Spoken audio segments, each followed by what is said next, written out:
Just because a car is cool and good doesn't mean that anyone is gonna buy it. Sometimes great cars are just downright unsuccessful. Today, we're gonna look at a whole bunch of truly great cars that were ultimately unsuccessful. We're gonna look at why they're great, why they failed, and if failure is always a bad thing. I'm James, and this is the D-List. Big thanks to Dr. Squatch for sponsoring this episode. Good one, friend. Your skin is your largest organ, so why are so many of you still using that chemical goo that you discovered in grade school? Well, I don't smell. You may not smell yet. That's just a cover-up of the soap you're using, and it's not keeping your skin as healthy as it could and should be. Before Dr. Squatch, I was using some big box, chemical-filled soap that I thought smelled good, but I probably smelled like this. Ugh, gross. So treat yourself to the lathery goodness of Dr. Squatch soap. I mean, after all, I want to smell like a crisp IPA or goat's milk from the deep sea. Take it from me, a real man. I grew all this corn. Doughboys, ascend to real manliness. Eat your vegetables, take care of yourself, and be proud of your smell. Your skin will thank you later. So head on over to drsquatch.com and use code DSCDonut20, and all new customers will get 20% off orders of $20 or more site-wide. And click the link below to check out Dr. Squatch's best-selling bundles. You are mythical. If you were somehow unaware, the LFA was Lexus's 2012 Halo supercar. It's a bit of a modern day legend. It's a front engine, rear-wheel drive V10 spaceship. Pushes out 553 horsepower, and it sounds like this. So why didn't anyone buy it if it's so good? Well, it boils down to two pretty important reasons: time and money. And time is money. So really, it's just one reason if you think about it. The LFA was originally supposed to launch in 2006, but frequent restarts and redesigns delayed production for several years. And because of those delays and redesigns, the LFA was set at $375,000 for a Toyota. And Lexus didn't even make any money on it at that price. By the time it finally hit the market, it was already outdated by cars like the Audi V10 R8 and the Nissan R35 GTR, which were both significantly cheaper with similar, if not better, performance. This all meant that a bunch of LFA sat in dealership showrooms for years. Ultimately, the style and a bunch of the technology from the car trickled down into other Lexus vehicles. I mean, look at the LC500. So the LFA was a financial failure, but ultimately, it wasn't a total loss. We did an old version of Bumper to Bumper on one of these. I'm gonna put the link in the description below. Check it out after this video if you like it. You've seen the SS badge on a lot of Chevy's performance cars throughout the years. Things like the Camaro, the Trailblazer, the Impala. They even made an SS model of the HHR, or I like to call the... But Chevy also made a standalone SS model, and guess what?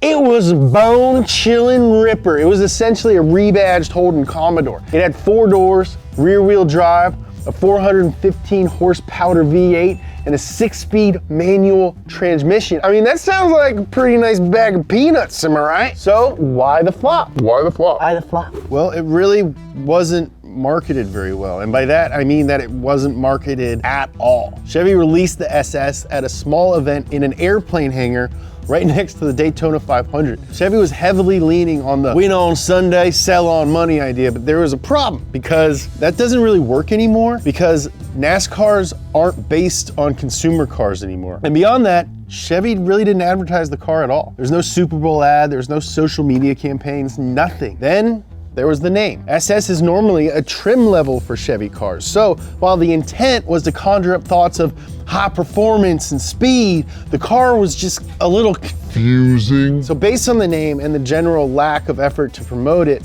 new customers really didn't even know that it was a thing. The SS was only for sale for a couple years and Chevy didn't make a ton of them. So if you can get your hands on one, good for you, because I think they're sick.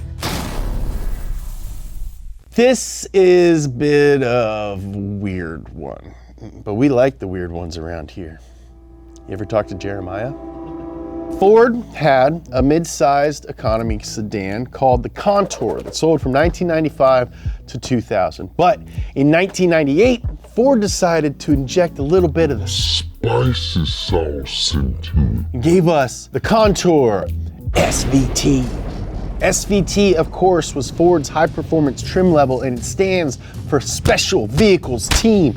It sounds like a bunch of Navy SEALs with jets. They gave it a 2.5-liter V6, suspension upgrades like McPherson struts and better control arms and coils, and a very 90s body kit to really show off the Contour's many contours.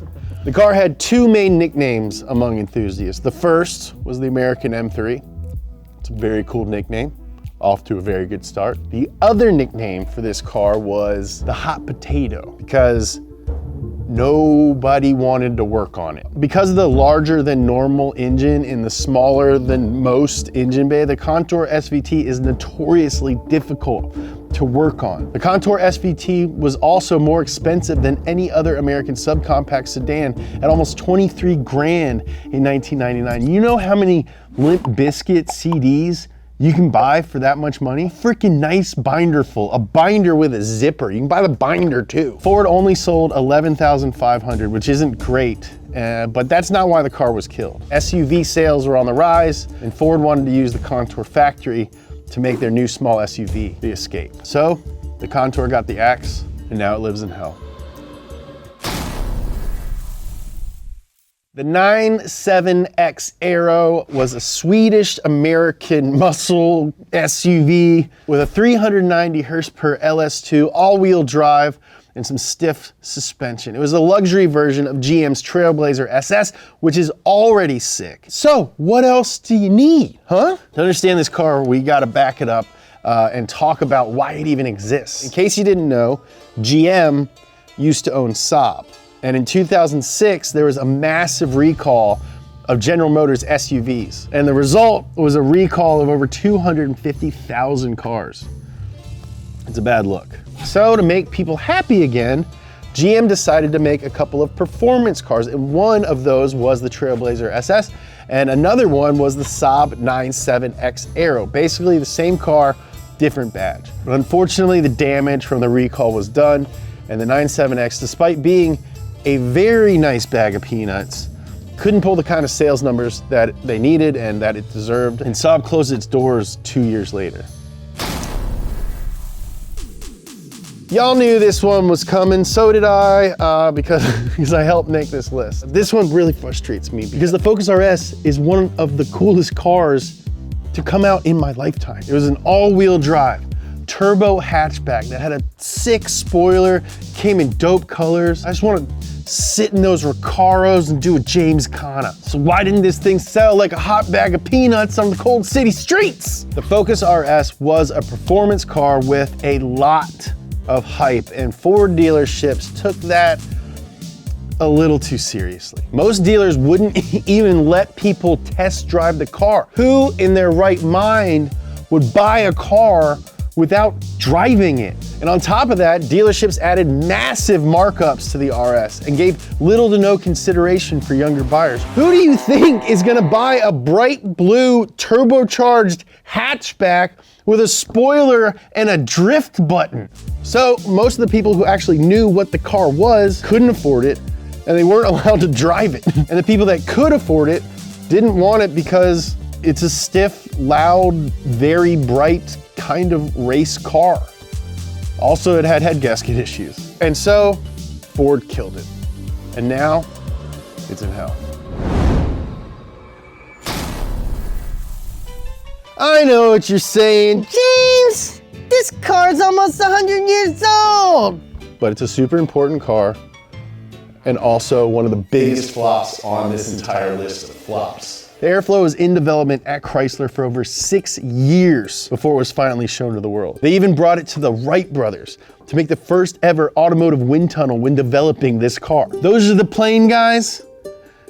Airplanes! You ever heard of it? This thing has unheard of technology for the time. Curved front windshield, overdrive, in-seat suspension, unibody construction, a reserve gas tank. All these things were all either extremely rare or world's firsts in 1934, and they came standard on the Airflow. But you know what else was going on in 1934?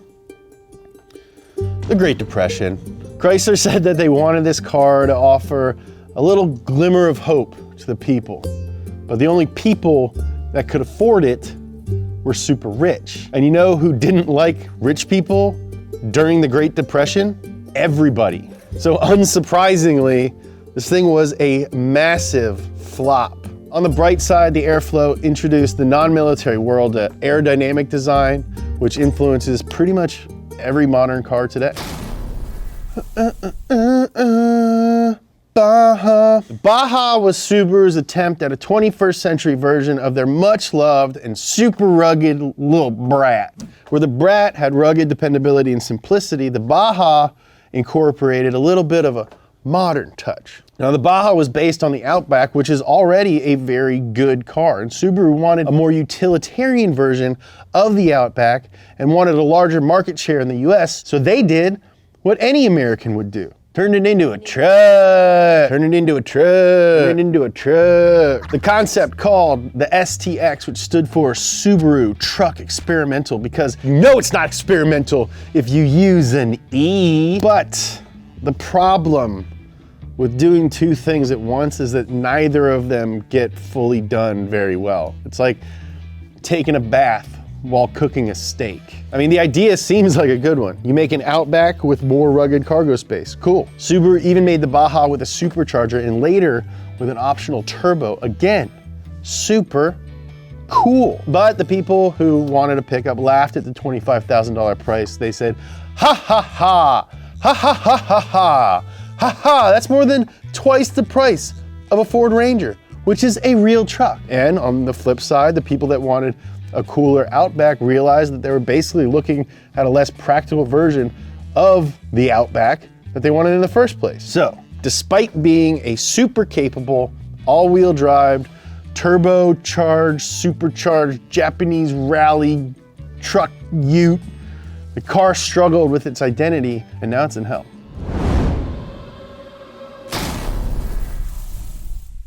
The Studebaker Avanti was a weird-looking little fiberglass coupe produced right here in the US of America. It's kind of like the Corvette.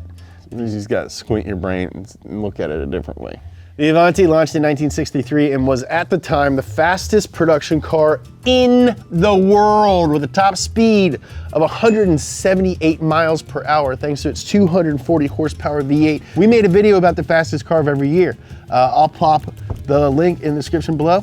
This one's on it. Just before Studebaker was going to launch this car to the public, and well after they had been accepting deposits for it, there were some discoveries regarding quality control. So they pushed back production for a little while. And these delays were a bit too much for the majority of the people that wanted the Avanti, and most of the deposits ended up being canceled. Studebaker was expecting to sell around 20,000 cars, but after the delays, only 1,200 were sold in the first year and only 4,600 total. But in the year 2000, a company called Avanti Motors Corporation, no relation, debuted a kit car version combining vintage styling with 2000 styling. And this is the result.